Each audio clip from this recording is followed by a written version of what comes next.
पीरे कामिल, Umaira Ahmad का एक मशहूर नॉवेल जो अब आप सुन सकते हैं ऑडियो में भी।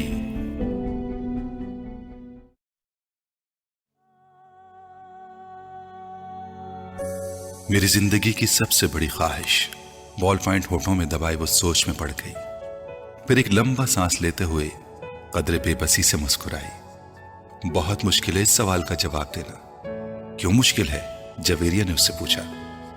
क्योंकि मेरी बहुत सारी ख्वाहिशात हैं और हर ख्वाहिश मेरे लिए बहुत अहम है, उसने सर झटकते हुए कहा। वो दोनों ऑडिटोरियम के अकबी हिस्से में दीवार के साथ जमीन पर टेक लगाए बैठी थीं।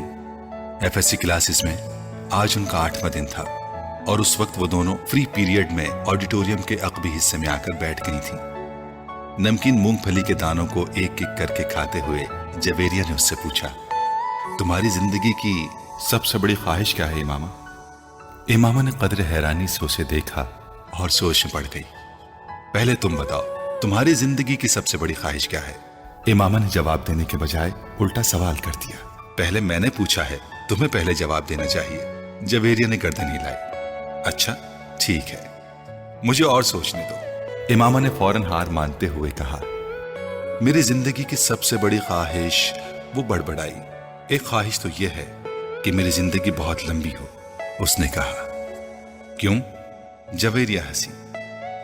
बस 50-60 साल की जिंदगी मुझे बड़ी छोटी लगती है। कम से कम 100 साल तो मिलने चाहिए इंसान को दुनिया में, और फिर मैं इतना सब कुछ करना चाहती हूँ। अगर जल्दी मर जाऊंगी तो फिर मेरी जिंदगी की सारी ख्वाहिशात अधूरी रह जाएंगी। उसने मूंगफली का एक दाना मुंह में डालते हुए कहा। अच्छा और? जवेरिया ने कहा, मेरी तारीख लिखी जाए तो उसमें मेरा नाम टॉप ऑफ द लिस्ट हो। उसने मुस्कुराते हुए आसमान को देखा। अच्छा और अगर कभी तुम डॉक्टर ना बन सकी तो? जवेरिया ने कहा। आखिर ये मेरिट और किस्मत की बात है, ऐसा मुमकिन ही नहीं है। मैं इतनी मेहनत कर रही हूं